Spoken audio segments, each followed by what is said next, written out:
is Daily Blast Live. We're talking about what you're talking about. You all ready for this? Dun, dun, dun, dun, dun. This is a sham. No. Y'all, just stop. Get real. Welcome to DBL. Happy Friday. You might have noticed we are all wearing red today. Yes, it is to honor the American Heart Association's Go Red for Women movement, and we will have more on that in just a little bit with none other than our favorite, Dr. Coley. So stick around for that. But first, let's talk Facebook, okay? I think we've all seen it in the news. Is it doomed? Could it become the next MySpace, or is it too big to fail? Well, Facebook lost more than $230 billion in value yesterday, and now CEO Mark Zuckerberg may lose his spot on the 10 richest billionaires list after he lost nearly $30 billion with a B. I know Jeff loves that, dollars personally. So what happened? Mark is blaming rival social media sites like TikTok. Plus, for the first time ever, Facebook is actually losing users. More than 500,000 people deleted their accounts over the last 3 months. So DBL Nation, we want to know, are you active on Facebook? Are you on Facebook right now? Go to dblvote.com to let us know. What is your relationship with the Facebook, Lindsay? I don't know, to think about how MySpace completely is not even a thing anymore. I'm like, it's possible, but I feel like Facebook, because they bought Instagram and so much that they're not going anywhere. I think like they had a lot of problems, like teens' mental health issues. They had problems like people spreading misinformation, and people were saying, Facebook, do something about it, like you're the government. And so I think that they're in this space where TikTok is kind of like 15-second videos. Like there's actually there's no like the investment in the same way that you sit on Facebook and read articles. And so I think that Facebook has to figure out like a plan to kind of make both sides happy, because some people are like, let's not politicize Facebook, but then other people are like, this is crazy. This is just like a plethora of random information that's offensive and racist, and so I don't know what Facebook's going to do, but I don't think it's going to be MySpace. And Jeff Zucker has nothing to worry about if Mark Zuckerberg has nothing to worry about if he fell to like number 13 on the list. He's still a billionaire. It's embarrassing. Yeah, disagree. He can be fine. The shame his parents must feel. As I'm listening, Lindsay, you made so many good points. I obviously forgot that Facebook owns Instagram, so they're not going anywhere. I was thinking about this for another reason. MySpace went away because young kids, including myself, when there was once a time where I was young and using MySpace, you remember how crazy that was. But when the young kids left, there wasn't an older generation to kind of fill in that gap. I feel like Facebook did have that, because I think the younger folks have been kind of migrating away from Facebook for the last 5 or 6 years. We saw Instagram in the last 2 years. TikTok has blown up, and here we go. But I do think that Facebook has always been sustained by a larger, older audience that I don't see them going to another thing, because I don't know how many people's grandmothers are going to be on TikTok editing videos and then putting a musical track underneath it. I think Facebook is a good way to keep up with people, especially in these times where people can't travel. Kelly Cooper and a lot of people here saying it's not going anywhere. What do you think? Yeah, I don't think it's going to go anywhere, right? It might drop a little bit. People might switch to different platforms, but people want to stick with what they're comfortable with, right? And I think Facebook is the oldest of the generation. MySpace is out. Facebook is in. Some people are like, listen, I'm just going to stick with Facebook. My friends are on there. I'm on there. I'm happy. And that's okay. But I think as more information trickles out, such as, I have all these stats. I don't want to bore people, but like, I'll just use Christian sites, for example. The top 20 Christian sites on Facebook, 15 of them are owned by hacked farms, right? That means you're not even talking to real people. These are bots coming from Eastern Europe or whatever. I don't want to get too in the details, because I always do, but they're not real. You're not talking to anybody. You're arguing with the robot. Yeah. So I hope some of that is coming from, this isn't real, right? I want to be on here because of my friends, my high school friends. I stay in touch. But when you're going to start getting political issues and Christian sites, and for everybody, there's a site. For African-American sites, for everybody. I'm not talking, you're stirring the pot. I'm not necessarily. Do you think it would be good for them? And I'll ask both you guys really quickly. If they said, we're going to really clean up our site, this is what we're doing. We've removed all 100% of the bots and 50% of the fake accounts. Do you think that would bring people back? I think it would. I like Facebook because, like you said, older people on there, like I literally can see everything's going on with everyone in my family that I don't speak to as often as I should. Right. Like they have full pictures, stories, explanations of what's going on with their kids. And my grandmother's on there. I talk to her almost every day, but still, it's like where she likes to be. And that's the crazy that my grandma feels comfortable in her 80s on Facebook. And so I don't want it to be a place that becomes full of trash and fake accounts because people go there for, you always talk about loneliness, people go there for friendship and community. Yeah. You're absolutely right. Now, I don't go on there because I had to, it got too political for me. I go on there sometimes, but I had to make boundaries like with people and it started getting weird. But I will say my mom, my family, they're all on Facebook. How active would you say you're on Facebook? Like right now, currently? Like do you go on every day? I'm the worst social media person. Yeah, like, you're not. Yeah, right. if I want to take a break, I might not be on it for a year. But I do, post to all accounts at once. So when I press post, it goes do you ever Twitter, Facebook, and everything, and I never look at it again. So you don't scroll Facebook, really? No, I mean, maybe once a month. Once a month. All right, Jeff, what about you? Never, right? I can't believe you tried to use the term "you're the worst." I'm definitely the worst. Okay, so I'm second worst. Yeah, I'm definitely the worst. I don't like all the vitriol on any of the sites, right? I'm not pointing out one or the other. I just need to take a little break, right? Just for my own personal health. And my picture, I think, on Facebook is me when I'm like 22. And I'm like, I might have to update you're the that. Worst. You're the worst. Update that. Yeah, so I might have to update that. I look so thin and like tan in LA because I'm like 20. But I know a lot of people, like my high school friends are on there. If I need to communicate in some way with people back from the past, that's a great tool to do that. Excellent point. Al, how active are you? Not very, but not there's a lot of reasons. I think for myself, I realize that as somebody that does that, try to create, I have to write jokes and do different things.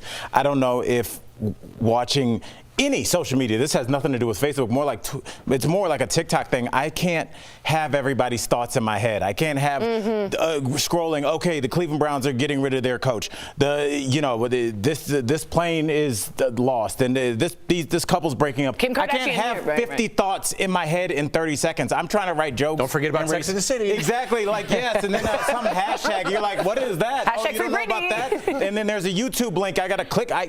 For somebody I'm an older black dude, I like to just sit in my room and eat some oranges and watch some basketball and text with Jeff about sports. Well, don't forget about the good old-fashioned racist comments, right? Forgot about those.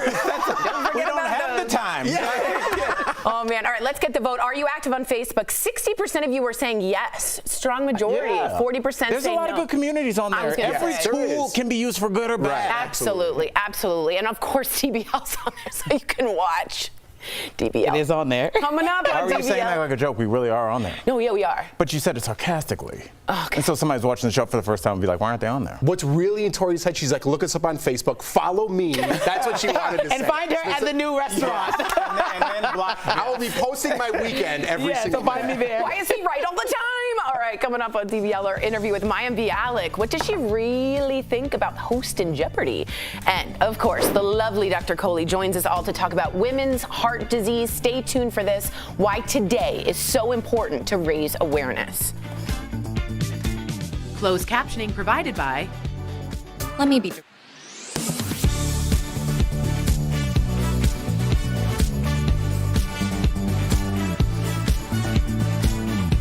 you read that. You know what I mean? Hey, I was going to say, I'm also an older black dude, and then I was like, should I not? But what you said is right. It's Wait, I want to ask Al a question. Yeah. Colin says this all the time. Is a Cadillac Escalated older black dude car? Since you brought up older black dudes, Colin sees my neighborhood. He's like, "Yeah, there's a brother there." Is that like really? Yeah. I never put that together. But, I'm trying to figure out why. Like, what's the? There was literally a basketball player on the Ann Wood mixtape street tour named Escalade. He was a big guy that could play ball, but Escalade's got big in I would say the late 2000s. Remember in rap? Mid 2000s, it was a lot of Escalades are big. Remember Escalades. Lincoln Navigators were big in hip hop. They were talking about Land Cruisers. Remember, you might be too young. That's a bit far for me. But Land Cruisers. SUVs have been a big part of hip hop. What if you name a song with Escalade in it, a rap song? Can you think of one? Oh, come on. Lil Kim. Something. Because I feel like there was a Nelly song. No. The rims on your Escalade or something? Yeah, something like that. In the back of my Escalade. Oh yeah, he did say something like that, I think. I look it up and then I had a Zune, Microsoft Zune instead of an iPod. 4 minutes for the next segment. I'm sorry, you look like you're throwing up flashing gang something. signs. Are you in your Escalade? Would you get if you had to get a truck? What truck would you get? If I had to get a truck, Yeah. I'm a Mercedes guy. Fancy, I like that. wow. Big money Chris, okay. Don't let Lindsay do. Lindsay has the nicest BMW ever. That doesn't work in the snow, which is why you don't ever see me driving it anymore. Hey, you guys ever rode a Lincoln? The commercials look cool. Yeah, the Lincoln truck. Yeah. Yeah, those are really nice. They always look nice, but I've never. The Lincoln ads are made for Jeff. It's always like a big, cool dude being like, I like my life. Let's drive. That's very Jeff. Okay, you can. That's a Lincoln. It's a Lincoln. Isn't it? Like Isn't the it? football colored seats. I'm like, Jeff, isn't that Matthew McConaughey? Yeah. It And I is. think I'm sold a little bit from that.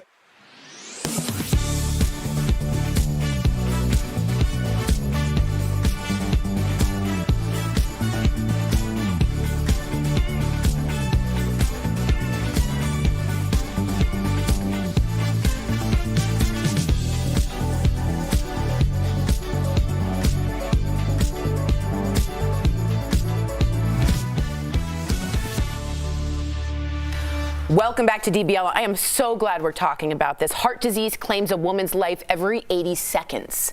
It's also considered the greatest killer among us. It's the American Heart Association's Go Red for Women Day. And Dr. Coley joins us live wearing red. Happy Heart Month, Dr. Coley. How are you? Happy Heart Month. You guys look amazing. I love Al's hanky and I love Jeff's little dress, and the ladies look good as always. My dress? I think she meant my dress. You said Jeff's little No, he's dress. got a little. Dr. He's Cooley. got a little dress This is on a his dress right here. lapel. Oh, I thought it was from the Yeah. pictures I sent you from the weekend. That's between us.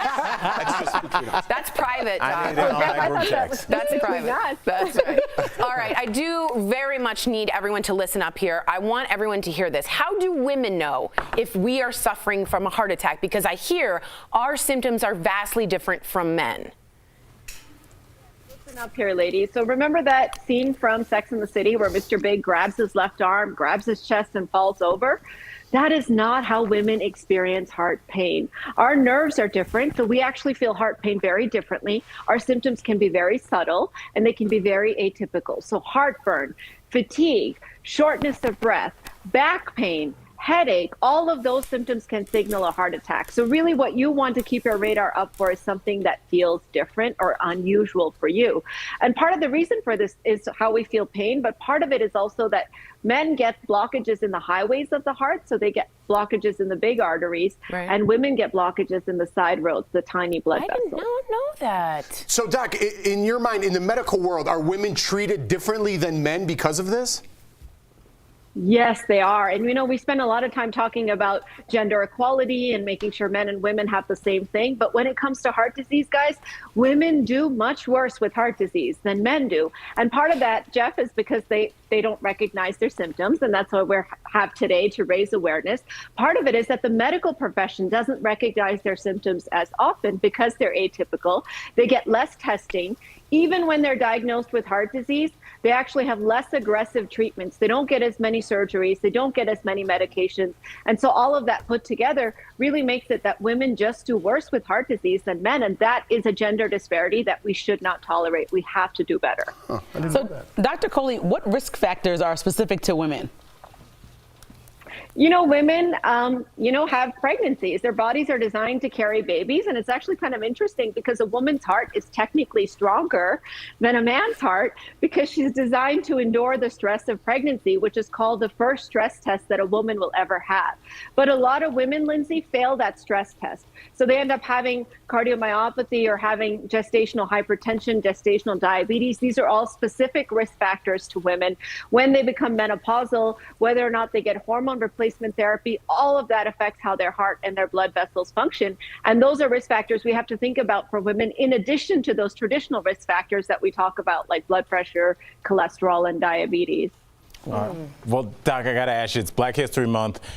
Is there something that black patients specifically should be aware of when it comes to heart disease? You know, Black Americans, Al, have a 30% higher chance of dying from heart disease than white Americans. And that includes, high blood pressure, heart failure, all of these different things. Now, some of this is biological differences. Unfortunately, Black patients get hypertension or high blood pressure earlier in their lives. They have more resistant hypertension, so it's harder to treat. But a big part of this is social inequity. So access to medical care, food deserts, the mistrust of the medical system that happens amongst this patient population. So again, those are things we can change, and we really all need to work together to change them. Thank you so much, Doctor. For more about the American Heart Association's Go Red campaign, visit goredforwomen.org. Dr. Coley, thank you for this vital information. Thanks, we'll be right Doc. back. Appreciate we really you. appreciate it. Thanks again.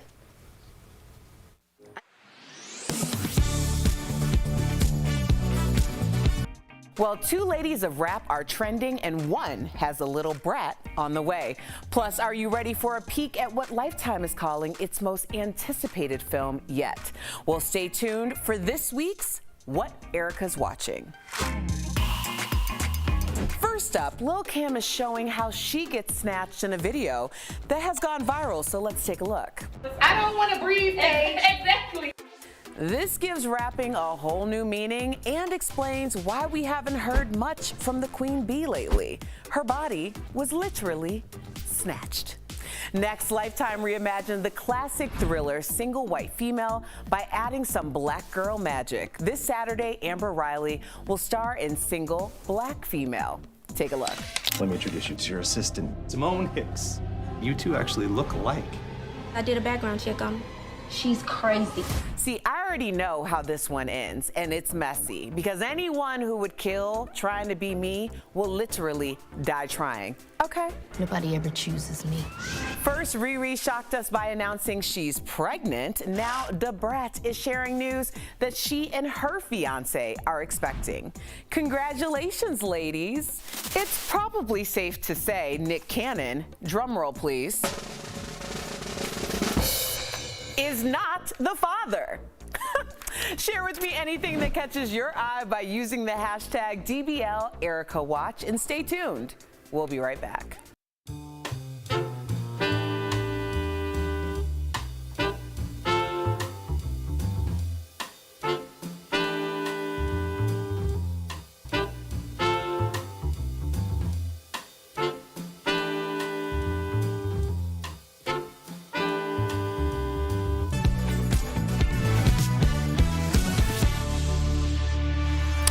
Our next guest is a neuroscientist, one of the smartest actresses out there, and even she doesn't think she's cut out for Jeopardy.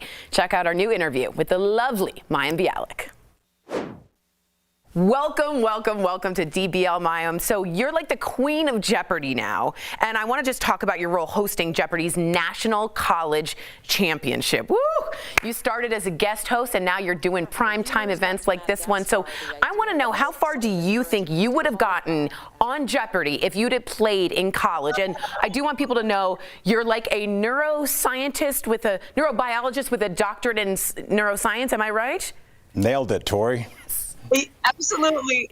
But this kind of knowledge I did not have in college. I don't have now. No, this is like a whole other level. Just like when you meet adults, like there are smart adults and then there are adults who go on Jeopardy. Like this is a different category. And you say that your son Miles encouraged you to host Jeopardy. So you have to tell our audience, like, what else have your sons pushed you to do? He heard a rumor on the internet that like Mayam Bialik should guest host Jeopardy. And he was like, Mama, people are talking about you. And I called my agent. I called Richard Weiss at WME. And I was like, my 15-year-old said that the internet thinks I should guest host Jeopardy. And Richard was like, I'm already on it. And I was like, but were you really until my kid? Well, you were on the set of your show, Call Me Kat, when Amy Schneider's 40-game winning streak ended. What would it have been like to witness it? I mean, it was so hard. It's also hard because we have, you know, a real veil of secrecy around Jeopardy, meaning I can't even tell people, like, I never got to meet her. Very, very exciting and obviously historic in so many ways. And, you know, representation does matter. And I think what's amazing about Jeopardy is we're not a political space. We're not, you know, that's not what it's about. It's about people showing off the best of who they are and making most of us feel ridiculous that we don't know anything. So true. Just everything about her was so incredible. And I do hope that I get to see her in Tournament of Champions. So. Yes, although Big Bang is over, you're still working with Jim Parsons on Call Me Kat. Would you say the two of you work better together as producers or as actors? I think that acting is much more fun than producing, meaning, you know, being given a script and getting to play in that space. You know, we were playing make-believe. Producing is different. It's a different level of conversation. But the fact is, you know, I trust Jim so much. I've essentially trusted him with my career, you know, at this point. And it's fun. It's fun getting to work with his team. he's surrounded by really bright people because he's a really bright person. We're in television, so we know what a big deal this is. Call Me Kat is in season 2, so congrats to that. We're going to clap right now. It's a big deal in TV. Phil, Carter and CJ are waiting for their hot chocolates. What happened? Couldn't find the whipped cream? Oh, I found it all right. Leslie Jordan calls this his favorite job ever, like I would call this job. Yes. So is there like another funny Leslie Jordan story that you can kind of tell us? We won't tell him, you told us. It's on TV. Making a television show during COVID is not easy, especially a show that is designed to be done in front of a live audience so that we can get feedback on what's working and what's not, besides what our writers, kind of hope. We're like a warm hug of television. We're fun. It's light. It's hopefully has heart. Leslie is hilarious. He's hilarious in real life. He's obviously an incredibly skilled comedian and entertainer, but the things that come out of his mouth on a daily basis are far more interesting and usually would have to be censored with bleeps if we tried to put them on the air. Name a person from the 70s or 80s and he's like, oh, I got a story. So that's kind of what our days are like. That's amazing. I would love that. Thanks for chatting with this Mayam. My godfather Jack Lowe was on Jeopardy 3 times. Very exciting. Yeah, I wasn't. DBL Nation, Jeopardy's National College Championship will be on ABC starting February 8th. And don't miss new episodes of Call Me Kat airing on Fox. We'll be right back. Thanks, Mayam. Thank y'all. Promotional consideration is brought to you by Cannabis and COVID don't really seem like two things that should have anything to do with each other, but we here at Verify have seen a lot of questions about them, like this one from viewer Terry. Is it true that research is being done with medical marijuana regarding its effect on COVID-19? And you might have seen the headlines yourself over the last few weeks, or the memes. Some of them suggesting cannabis can help prevent COVID-19. But is that really true? Does a scientific study really say that smoking marijuana can prevent COVID-19? Let's verify. Our sources: the lab that conducted the study at Oregon State University's Global Hemp Innovation Center, and Dr. Jenny Wilkerson, a pharmaceutical sciences professor at Texas Tech. So that lab, the Hemp Innovation Center, they study the whole cannabis plant, not just the part that gets you high. And basically what they did was isolate every chemical they could to see what effects those chemicals had on the coronavirus. Their study found that a couple of compounds in the plant can bind to a certain protein of the virus in a way that prevents the virus from binding to human cells. That means the chemicals could potentially help slow the spread of COVID-19. But here's the thing, those compounds aren't the same ones you find in commonly found weed products. The chemical that gets you high, that's THC, and the other compound you see a lot is CBD. That one is sold for supposed health or relaxation benefits. But neither THC nor CBD are the chemicals featured in this study. The ones that bind most effectively to COVID-19 virus are called CBDA and CBGA. What are those? Well, they're cannabinoid acids. They're basically parent chemicals that eventually break down into the stuff you find in consumer goods. We had Dr. Jenny Wilkerson, an expert in cannabis and the immune system, explain it to us. What the difference is between what CBDA and CBGA and what you're going to find in a lot of cannabis-related products is the fact that these are acid forms. So they're the precursors to what you're actually going to find in most cannabis-related products. These acids are typically only found in fresh, unprocessed cannabis plants because exposure to heat, sunlight, or time causes them to break down. That means the very act of smoking cannabis destroys the acids that might help prevent COVID-19.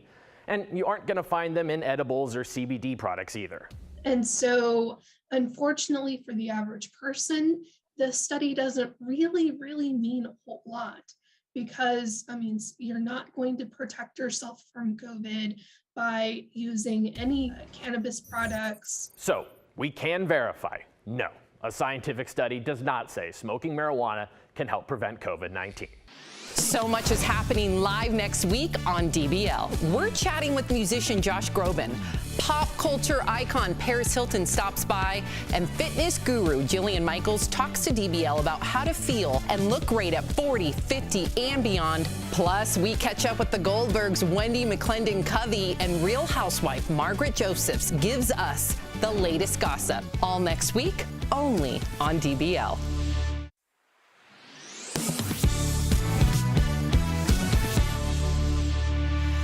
The Winter Games kicks off today, but the road to get there is different for every athlete. That's why Toyota has partnered with some of the most talented U.S. athletes in 20 years. Including yours truly. You're not on there to prove through dedication anything is possible. The following is sponsored by Toyota.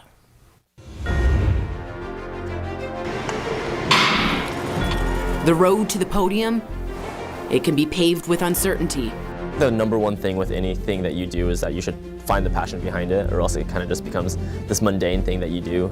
It can question your commitment. I was put in this spot where I was forced to mature pretty quick.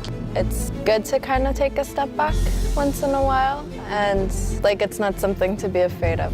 It can be covered with heartache. Get it put together. Oh, big slip! I couldn't really recover from that slip, and I ended up in third place in the race. It was definitely a stressful time, just kind of thinking okay, what happens next?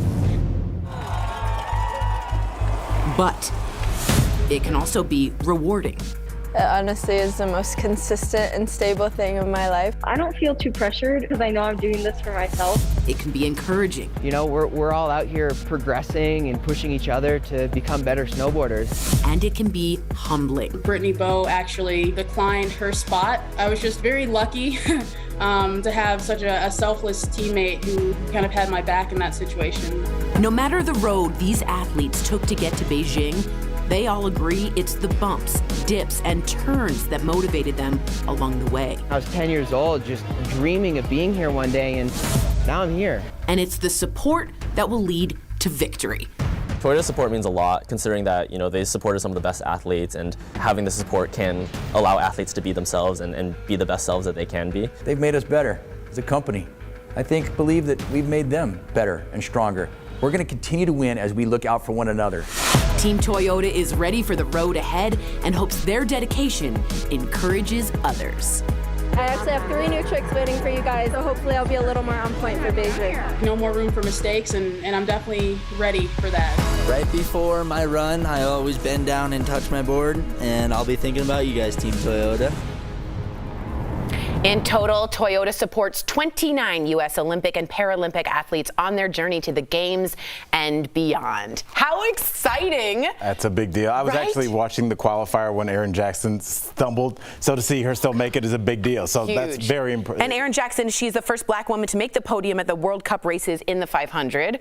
I also watched Nathan Chen hit a little quad, just 4 times in the air to I don't fast think rotation. people really understand how impossible what they're doing is. He's it's incredible. Impossible. And I don't think people understand how Tori knows much about sports these days. I do. Don't forget about Chloe Kim. She landed a frontside double cork 1080. Oh, slammer. That's banging. Nice powder. DB, is that what they say? No, maybe. Fresh powder. DBL's new every day. We'll see you Monday, they same said that time. at Sephora. Same place. Y'all be safe. Fresh we face. are so grateful you're watching with us. Take care, guys. Fresh.